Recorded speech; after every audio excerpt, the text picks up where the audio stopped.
Hello and welcome to an eBiology Teacher podcast special on dissolved oxygen. Now, we're going to be using dissolved oxygen for a variety of different reasons, both in biology and environmental science and ecology. So the application of this test is really broad. You can use it for a lot of different things.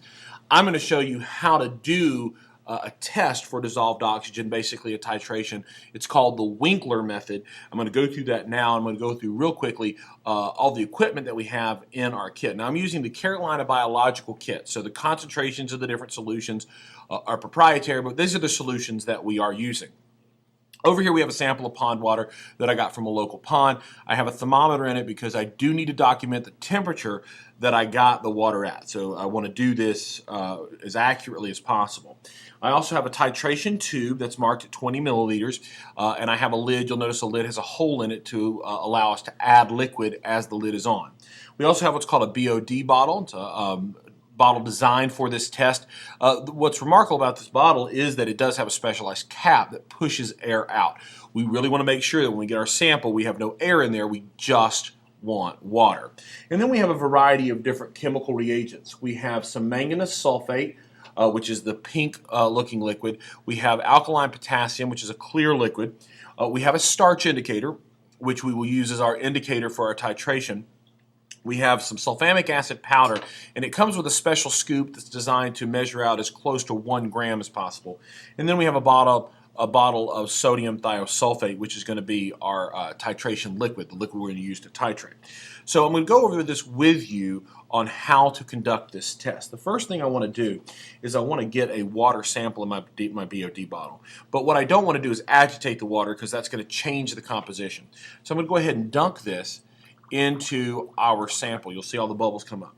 And what I like to do is try to get it vertical, if at all possible. That way I know that any air is going to lift right up about it. If I am outside, what I really like to do, or if I have a deep enough vessel, I can get in there. All right. Now at this point, I'm going to go ahead and go full screen on the lab side so that you can really see what it is that I'm doing. Now, at this point, this sample is subject to a lot of different conditions. So what I want to do is fix it, meaning that I want to get it set so that nothing can change its oxygen content. To do that, I'm going to take 8 drops of the manganese sulfate. I'm going to add that in, and then I'm going to add 8 drops of the alkaline potassium. This is going to make a pretty stark change in our solution.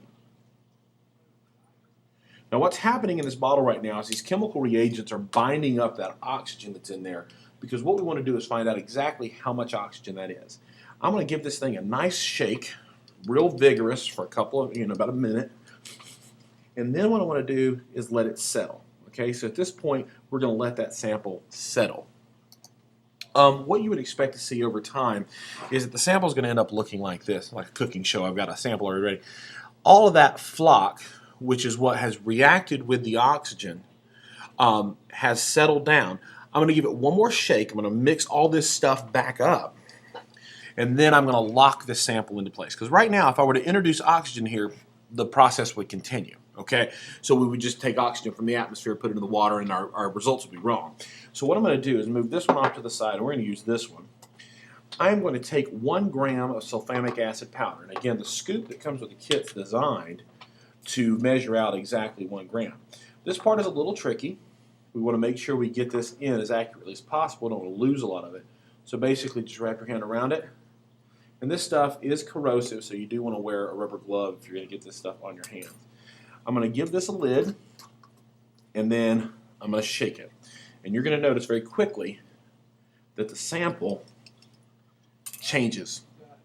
At this point, this sample that I have in my hand is locked, okay? Meaning that no more oxygen is going to react with the reagents in here. The sulfamic acid basically just stops the process.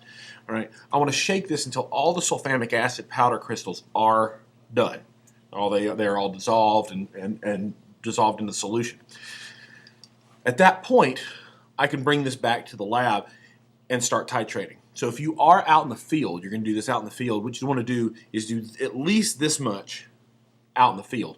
You can bring this sample back and titrate it back in the lab, but make sure that you document the location, any conditions around there, and of course the temperature, because the temperature is going to matter. Now, a titration is simply this.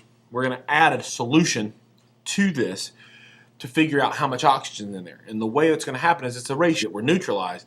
Then I know how much oxygen was in there in the first place. So what I want to do is take some of this sample and titrate it. Now a sample about this size should give us about 3 titrations. So it's about 60 milliliters or so in here. So this is what we're going to do next. Up next, we're going to titrate by pouring 20 milliliters of this solution. I'm going to go ahead and go full screen for you so you can see it. 20 milliliters of this solution into our titration tube. All right. Get as accurate as we can, right? Because obviously accuracy will determine how well our results turn out. And then I'm going to add 8 drops of starch indicator. Now this is going to cause a change that will be very, very apparent. Okay. That is going to turn our solution a dark bluish black color. I'm going to lid this up and give her a shake. All right. Now what I want to do is titrate this using sodium thiosulfate until it turns clear. But to titrate, I've got to know how much I started with. So I'm going to use a volumetric pipette so I know exactly how much material I'm starting with. That way when I'm done, I can find out how much I added, and that'll give me an accurate titration. Okay.